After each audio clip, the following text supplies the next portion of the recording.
Banque du Canada a un rôle indépendant. On appuie l'indépendance de ce rôle. C'est important. Mais je veux aussi noter que le gouvernement du Canada, le gouvernement libéral, a le pouvoir de mettre en œuvre, de proposer un mandat. Le chef du NPD, Jagmeet Singh, qui accuse la Banque du Canada d'alimenter les risques d'une récession imminente en y allant de mesures trop agressives. Des commentaires qu'il a formulés dans une lettre envoyée à Justin Trudeau, où il critique les hausses à répétition du taux directeur. Une autre critique de la Banque centrale qui joint sa voix à la mêlée. Qu'est-ce que ça peut avoir comme impact? Voyons voir ce qu'en pensent mes collaborateurs. Alec Castonguay est animateur de Midi Info à Ici Première. Chantal Hébert, chroniqueur au Toronto Star et au magazine de l'Actualité. Et Michel est absent cette semaine. C'est la chef de bureau de Radio-Canada à Ottawa, Madeleine Blais-Morin, qui se joint à nous. Bonjour à vous trois. Bonjour. Bonjour. Bonjour. Bon, c'est une autre voix, Madeleine, qui se joint dans le concert de critiques à l'endroit de la Banque du Canada. Qu'est-ce que ça change comme dynamique ou est-ce que ça change quelque chose à la dynamique? Bien, je ne suis pas certaine que ça change véritablement grand-chose à la dynamique. La ministre des Finances va faire face à des temps qui sont difficiles, mais là, elle est prise à défendre la Banque du Canada alors que le Parti conservateur a critiqué la Banque du Canada. Maintenant, le NPD critique la Banque du Canada. Donc, elle doit défendre la Banque du Canada parce que, sans quoi, la banque va être affaiblie et va devoir pédaler encore plus fort pour finalement se faire entendre, pour avoir un impact sur l'économie. Donc, Chrystia Freeland fait face à des temps difficiles. Elle a annoncé ses couleurs au cours de discours, au cours des dernières semaines. On a l'impression qu'on n'aura pas de grandes mesures là, dans la mise à jour économique qu'on attend jeudi prochain parce qu'elle veut démontrer que le gouvernement fédéral n'est pas étranger à la posture des Canadiens en général. On n'est pas là pour dépenser de façon excessive et finalement contrer les efforts de la Banque du Canada. Reste mise à jour économique qui va être déposée jeudi. Manque d'amis quand même un peu, Chantal, M. Maclem. Hein? Ça ne rend pas sa tâche très facile. Non, un mot sur Jagmeet Singh. C'est tout à fait légitime pour un parti d'opposition, même pour le gouvernement, de vouloir repenser au mandat de la Banque du Canada. D'autres partenaires du Canada c'est fait ailleurs. ont d'ailleurs redéfini. Oui, on redéfinit la mission de leur banque centrale. Mais ça arrive tard. C'est le genre de discussion qui aurait été plus susceptible de se faire à tête à moitié reposée, au moins, le printemps dernier. Tandis que là, ça a l'air plus opportuniste que d'autres choses. Ça coïncide néanmoins avec un consensus parmi les économistes qui est beaucoup plus fragile sur les choix de la Banque du Canada. Et ça place les libéraux dans une drôle de position, effectivement. Ils sont tenus de défendre l'indépendance de la banque. Je vous dirais que ça place la banque aussi dans une drôle de position. Tout le monde, dans les milieux bancaires et autres, s'attendait cette semaine à une augmentation de 3/4 de point du taux d'escompte. Ça a été un demi-point. Et là, évidemment, à cause de ces attaques qui viennent de la droite comme de la gauche, la question ou l'impression, ça a été que finalement, la banque avait reculé devant le vent de front qui devenait de plus en plus fort. C'est ça. La banque a-t-elle réagi aux critiques devant elle? Ça soulève la question. C'est ça. Et c'est pas simple pour la banque. C'est pas simple, Alex, pour le gouvernement aussi, qui tente de maintenir l'indépendance tout en essayant de se défendre contre les attaques qui sont livrées contre M. Maclem. Ouais, je pense que la Banque du Canada est tout à fait consciente des critiques qu'elle subit depuis maintenant plusieurs mois, d'avoir été peut-être trop lente à remonter les taux. Maintenant, on l'accuse d'être trop agressive dans son rythme. Et je pense surtout, moi, que la Banque du Canada a les yeux sur le taux d'endettement des Canadiens. Et qu'elle a plus réagi à ça qu'à Jagmeet Singh cette semaine en augmentant moins que prévu le taux directeur. Certains, là, dans les derniers jours, disaient « Ah, vous savez, dans les années 80, on avait des taux directeurs pas mal plus élevés que ça.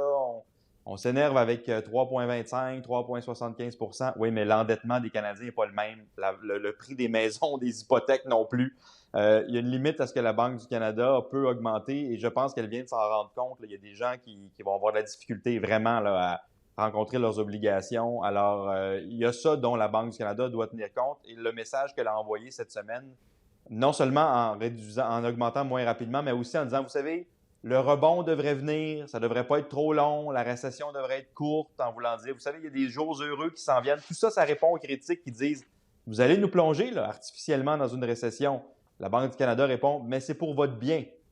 Là, le côté plus difficile pour le gouvernement de Justin Trudeau, c'est comment défendre ça, cette indépendance-là de la banque, alors que effectivement, ça va brasser dans les prochains mois. Il va y avoir là une danse, un tango entre le gouvernement et l'indépendance de la banque qui ne sera pas simple pour le gouvernement Trudeau. Là. Ouais, c'est pour votre bien, là, mais ça, oui, allez-y, Chantal. Et jusqu'où est-ce que le gouvernement veut défendre la Banque du Canada en toute confiance, en sachant qu'il y a un an, la Banque du Canada disait l'inflation, faites-vous-en pas, ça va être circonstanciel, tout va bien. C'est la même banque. Alors, évidemment, pour le gouvernement, de se lier à la Banque du Canada comme à un oracle, c'est un petit peu risqué politiquement parce que la crédibilité de la banque, on s'entend, est assez amochée parce que les banques centrales se sont plantées dans leurs pronostics sur l'inflation qui guettait l'après-pandémie et qui n'est pas du tout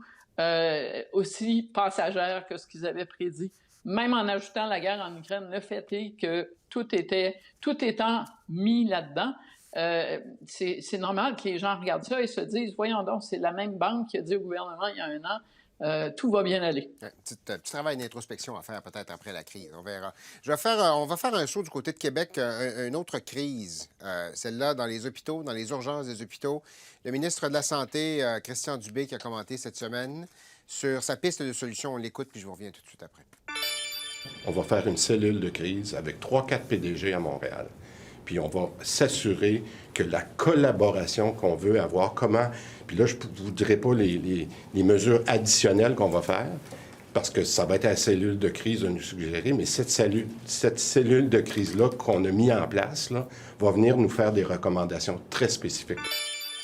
Alec, cellule de crise. La dernière fois qu'on a parlé d'une cellule de crise, c'était en début de COVID. Est-ce que c'est la piste à préconiser pour régler le problème que l'on connaît dans les urgences des hôpitaux du Québec, ou est-ce que ça va faire une différence? Moi, c'est une des rares fois où j'ai eu l'impression que Christian Dubé improvisait quelque chose sous la pression de l'opinion publique. Vous savez, c'est un gestionnaire en assez grand contrôle, hein, Christian Dubé. Quand il arrivait là, pendant les points de presse de la pandémie, là, tout était déjà attaché. Voici ce qu'on va faire. Clic Santé était déjà à jour. Là. Tout fonctionnait. Au moment où on l'annonçait, on avait prévu tout. Ça avait été testé et tout, ouais. Tout fonctionnait. Là. Et là, on annonce une cellule de crise pour le lendemain. On ne sait pas qui siège sur cette cellule de crise-là, à quelle heure ils vont se rencontrer, comment ça va fonctionner. Et même le lendemain, rendu à l'heure du midi, personne ne le savait. On parlait à des gens dans le milieu de la santé. Allez-vous être sur le comité? C'est qui les experts dont on parle? Personne ne le savait dans les urgentologues, dans ceux qui sont concernés. Et faire une cellule de crise avec 3-4 PDG dessus, j'imagine qu'ils leur parlent assez souvent. Là. Alors, si on voulait faire quelque chose d'un peu plus différent ou large que d'habitude, j'ai eu l'impression qu'on l'a annoncé avant même la structure, avant même d'avoir vraiment un plan de travail. Une des rares fois où je trouve que Christian Dubé là, a peut-être été réactif sans vraiment avoir réfléchi à ce qui allait advenir de ce comité-là, de cette cellule de crise-là. Donc, avant de vous dire est-ce que c'est la bonne solution, je ne suis même pas certain de qui siège sur ce comité-là et de ce qu'ils vont faire. Alors, je vais me garder une petite gêne en ayant la réponse à cette question. OK, bon, on va en reparler. On va mettre ça sur le rond en arrière, puis on en reparlera dans quelques semaines. Chantal, puis ensuite Madeleine. S'il y avait une sortie de crise évidente, de toute façon, on le saurait. On le saurait pourquoi? Parce que c'est un problème qui est généralisé dans le moment au Canada. C'est un problème, il y a une crise en Ontario, il y a une crise en Colombie-Britannique. Donc, c'est pas un phénomène qui est unique au Québec. Et aucun de ces gouvernements dont je viens de parler a tout à coup trouvé une formule magique pour résoudre le problème. Cela dit, il y a un dicton en anglais là, que toute bonne crise est également une opportunité. Et on l'a vu cette semaine, les provinces ont sauté sur cette crise pour faire une campagne publicitaire pour dire on a besoin de plus d'argent du fédéral. En passant, l'un n'est pas relié à l'autre. Et même si M. Trudeau signait un chèque demain matin, ça ne réglerait pas le problème à moins de transformer le chèque en infirmière et en docteur. Mais néanmoins, ça prépare une ronde politique fédérale, provinciale sur la santé qui s'annonce assez corsée, merci. Oui. Est-ce que, Madeleine, j'allais vous amener là-dessus, est-ce que ça change la donne? Parce qu'on les attend, ces négociations-là, entre les provinces et le fédéral. Là, les ministres de la Santé vont rencontrer M. Duclos dans deux semaines, une semaine des poussières. Est-ce que ça change la dynamique à la table de négociation? Bien, c'est sûr que ça donne des arguments aux provinces, mais vous voyez, on a vu Christian Dubé annoncer cette cellule de crise-là. Quand on a une crise comme ça dans les urgences, on se tourne vers la province, on se tourne vers le ministre de la Santé de la province, on se tourne vers le premier ministre de la province. On n'est pas en train d'appeler ou de demander à Jean-Yves Duclos pourquoi ça tourne carré dans les hôpitaux au Québec, par exemple. Donc, c'est vraiment en ce moment les provinces qui ressentent cette pression-là, mais ça leur donne des arguments supplémentaires pour aller voir le fédéral et dire, vous voyez, raison de plus pour avoir une augmentation des transferts. Là où on ne s'entend pas, en fait, on ne s'entend pas sur beaucoup de choses. Là, j'ai l'impression que ces négociations-là vont être très compliquées. Ça fait des mois que les provinces répètent qu'elles veulent faire passer la part des paiements fédéraux de 22 à 35 C'est une hausse substantielle. Et quand on regarde dans le dernier budget du gouvernement fédéral, le gouvernement fédéral prétend déjà payer 33 des frais de santé, des soins de santé, que ce soit en transfert ou en transfert de points d'impôt. Donc, voyez-vous, on ne s'entend même pas sur le chiffre de départ. J'ai l'impression que ça va être quand même assez compliqué comme négociation. Oui, ça augure pas très bien. En tout cas, ça va être complexe, effectivement. Un mot sur un autre sujet qui a retenu l'attention à Québec. Je commence avec vous, Chantal. Madame Anglade, cette semaine, qui s'est permis d'expulser l'une de ses députées quelques semaines après l'élection. Marie-Claude Nichols qui siégera comme indépendante parce qu'elle n'a pas voulu accepter les responsabilités que Mme Anglade voulait lui confier dans son cabinet fantôme. Est-ce que ça passe la barre des bonnes raisons, ça? Bon, en tout cas, ça ajoute une raison inédite qui cause un congédiement de caucus, parce que je me souviens pas d'avoir vu un chef d'opposition de gouvernement mettre quelqu'un à la porte d'un caucus parce qu'il ne voulait pas un dossier ou un rôle à l'intérieur du caucus. D'ailleurs, à chaque fois qu'il y a des cabinets fantômes dans l'opposition à Ottawa, on se fait dire qu'il y a des gens qui n'ont pas de poste parce qu'ils ont demandé à ne pas en avoir. Ouais. Ou parce qu'ils n'ont pas eu chaussures à leurs pieds puis ils ne sont pas en train de siéger comme indépendants à l'arrière de la Chambre des communes. Ça a eu pour effet deux choses. Selon moi, ça a fragilisé encore davantage le leadership de Mme Anglade. Elle a montré la porte à une députée qui vient de se faire élire sous sa bannière alors qu'elle n'en avait pas à perdre. Et ça fait qu'on parle de ça et pas de son cabinet fantôme. Bon. Madeleine, votre lecture de ça, puis ensuite Alec pour terminer. Oui, effectivement, j'ai l'impression que Mme Anglade essayait peut-être de faire un coup de force en lui montrant la porte, mais en même temps, ça démontre plutôt une situation de faiblesse parce que, effectivement, elle perd une membre de son caucus alors qu'elle n'en a pas beaucoup à perdre en ce moment. Il n'y a pas assez de monde dans son caucus pour avoir un poste équivalent pour chaque ministre. Donc, déjà, les membres du cabinet fantôme devaient cumuler des fonctions pour essayer d'égaler ce qui se passe dans le cabinet ministériel. Là, elle perd une joueuse d'expérience. C'était pas une bonne journée pour elle. Ouais, ça envoie un bien drôle de message aux troupes, Alec, alors que Mme Anglade, son leadership, il n'est pas assis, elle n'est pas confortablement assis dans sa chaise. Il y a du grenouillage en arrière, des gens qui ne sont pas convaincus qu'elle devrait rester là. Ça ne fait rien pour aider sa cause. Ben, c'est un secret de polichinelle que Mme Nichols et Dominique Anglade ne s'entendaient pas très bien. Ils n'avaient pas une bonne relation personnelle. Mme Nichols n'avait pas appuyé Dominique Anglade lors de la course à la direction. Mais ce n'est pas une raison sous-jacente pour mettre un député dehors. Je veux dire, oui, elle voulait être vice-présidente de l'Assemblée nationale. Dominique Anglade a choisi quelqu'un d'autre, Franz Benjamin, pour ce poste-là. D'accord. Elle ne voulait pas donc être critique au transport. On aurait pu la laisser sur les banquettes arrière. On aurait pu expliquer qu'elle ne voulait pas de rôle. Et là, elle subira les critiques de ses collègues et de la population parce qu'elle ne veut pas être porte-parole d'un dossier. Mais une expulsion de caucus, un mois après avoir été élue sous la bannière libérale, on s'entend qu'il y a des milliers de citoyens qui ont voté pour Mme Nichols parce qu'elle était libérale. Là. Mm-hmm. Et donc, à un moment donné, on la met à l'extérieur du caucus, on la force à siéger comme indépendante pour une raison assez obscure elle n'a pas accepté le poste de critique que je lui proposais.